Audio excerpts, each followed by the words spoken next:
Hello and welcome to the program. I am DEJI360. Now, just when Nigerians had started rejoicing over the reformation of the country's rail system, which arguably remains one of the major achievements of the current administration, it's sad to see that despite the huge amount of money government is expending on this infrastructure, the rails have become a target for criminal elements.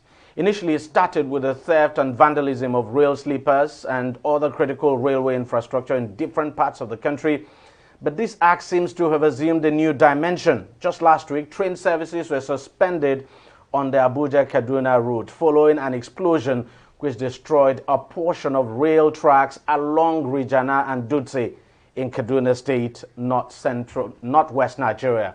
Now, the management of the Nigerian Railway Corporation says the explosion affected the fuel tank of the locomotive on Abuja to Kaduna fast train and said the affected locomotive has been sent to the workshop for assessment and repairs.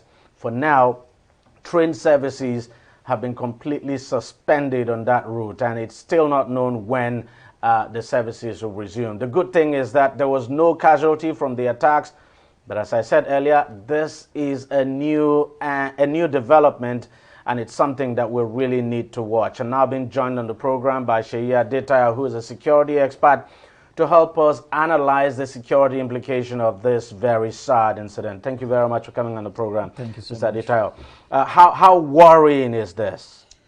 Well, everyone should be worried because though it's one disaster waiting to happen. We've seen the possibility of this happening for quite a long time. We've had cases where there were allegations or that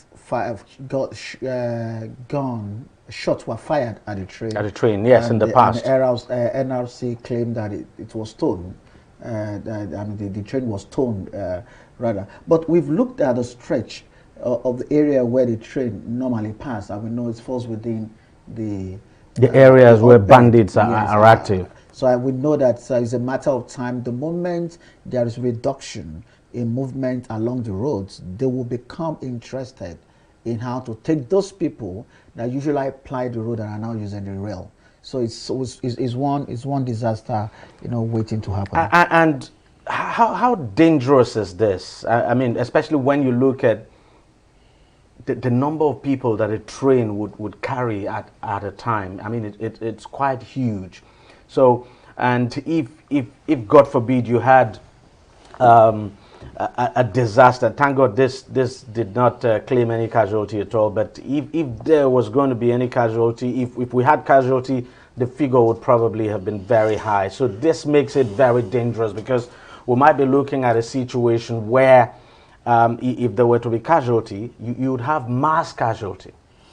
See, we first of all need to look at what could be behind this. There have been those stories around, there are vandals, there have been stories around bandits. And information came up which happened to be an intelligence report, supposed intelligence report, indicating that conversations were intercepted before this attack 2 days ago between one Smalley.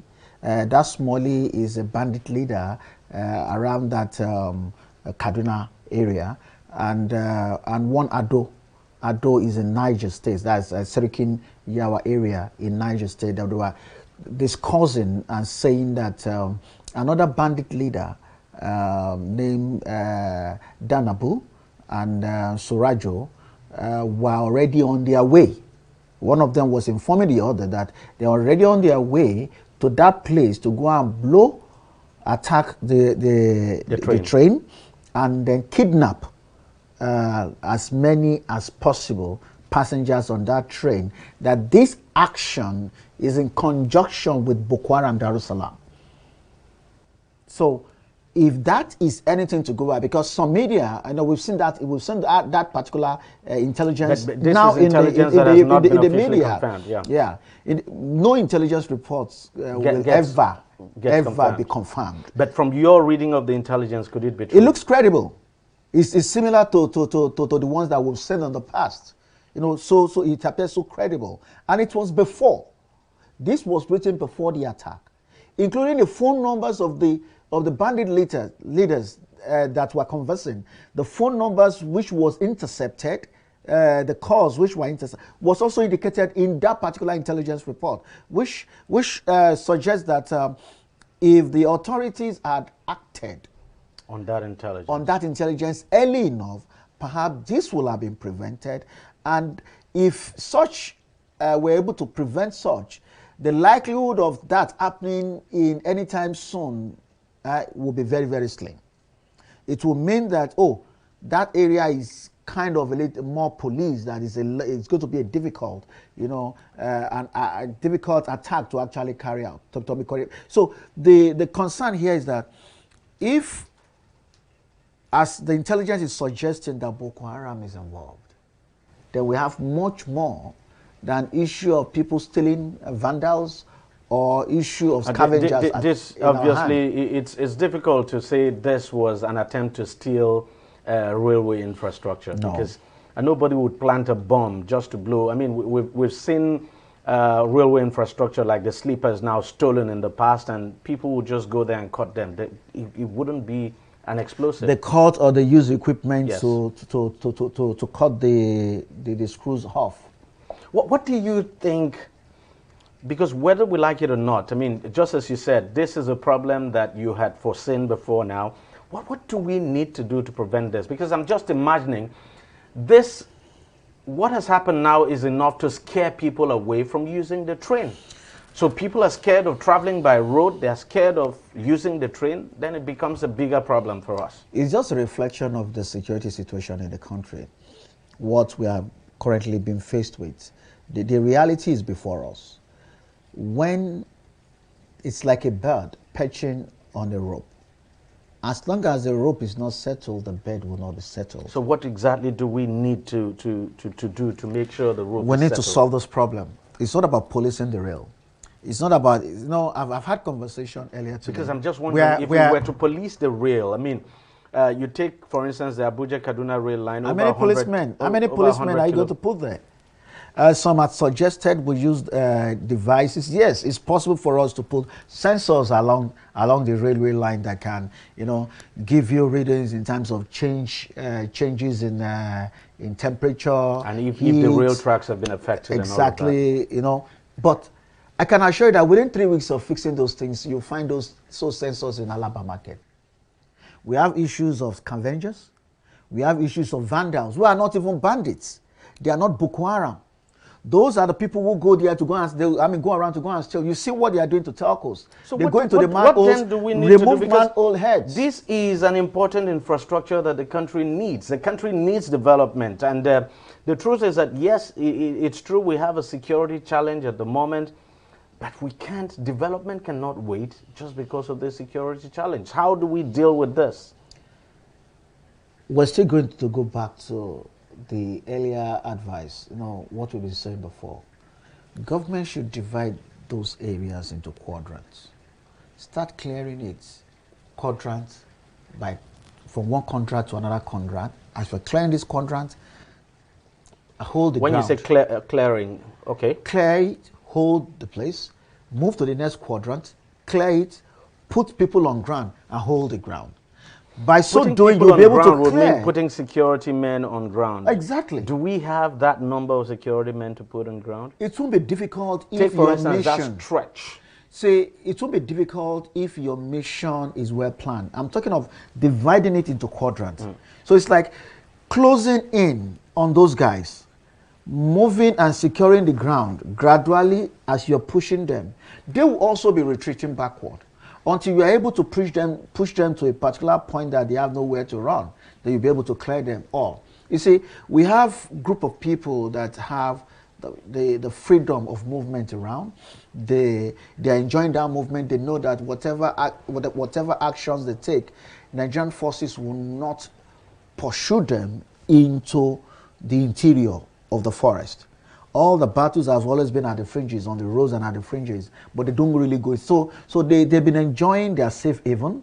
They've been enjoying that freedom within where they are enclave. And until we start making those enclave difficult for them to stay, that is when we will now be able, because they will now be busy fighting for their own life. instead of going around and then inflicting more pain on the Nigerian people. So that is one of the major, challenge and the things that we actually need to do. Until we make where they are currently difficult for them to stay, they will continue to enjoy freedom of choice of targets, freedom of choice of how to hit the target, freedom of choice of when to hit the target, and the modalities of hitting the target and what they want to achieve. Now, whether this was carried out by bandits or not, of course, this would require enough investigation because we're not absolutely sure. But whether it was carried out by bandits, Boko Haram or not, could we say, would it be out of place to say this is literally a terrorist act? I know you're going to bring that up. If you look at the modus operandi of the bandits, these guys are economically motivated. Their motivation is economic, economical in nature. What they want is money. They just want to kidnap people, make money out of it, ransack the places, steal things, and move away.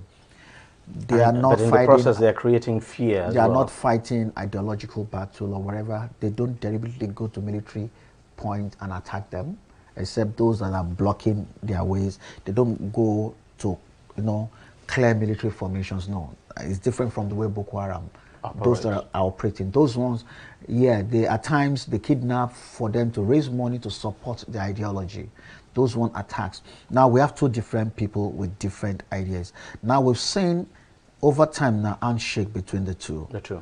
Now bandits have not been using explosives. They use guns. The only time they use high caliber weapon was when they fire at the Air Force jet, and they were able to bring the jets down. I think that's the only time we've seen that they'll be able to use military grade weapons in there. And some videos that we saw that shows that truly this guy has rocket propelled grenade launchers and the rest. But they've not actually been seen using explosive devices setting in. So that is a trademark of Boko Haram, of terrorists, because you need training to be able to set that up. You need access to the ingredient and the elements, whether it is industrial made explosives or you are going to produce one in a laboratory. You need also all those technical competence. Now we've seen with what happened now that is now readily available to the bandits. And that actually confirmed that truly the handshake between the bandits and the Boko Haram is now confirmed. So it's not only the fact that we've seen this happening, it's also for us to now be worried as to what may happen next. Now it's clear that these guys are not only carrying AK-47 and RPGs and the rest, they now have capability. So clearly this was an act of terrorism. Exactly. Thank you very much for coming on the program and for sharing your thoughts with us. All right, we'll take a short break. I'll be right back. Opinions are free, facts are sacred, but truth is universal. How, in practical terms, can we, for instance, de-escalate the tension? President must see himself as the President of the Federal Republic. We know where the enemy is. 3 places. The Lake Chad Basin, the border area between Nigeria and Cameroon, and then the Sambisa Forest. On DEJI360, we give you a complete dose of everything. Opinion, facts, and undiluted truth. I hardly believe what politicians say in this part of the world. A new Nigeria is possible, a future is possible. We delve into the issues, dissect it so that you can understand it, use it to take action. I don't think there's any need for any governor to look for grant for ranching. DEJI360, dissecting the issues.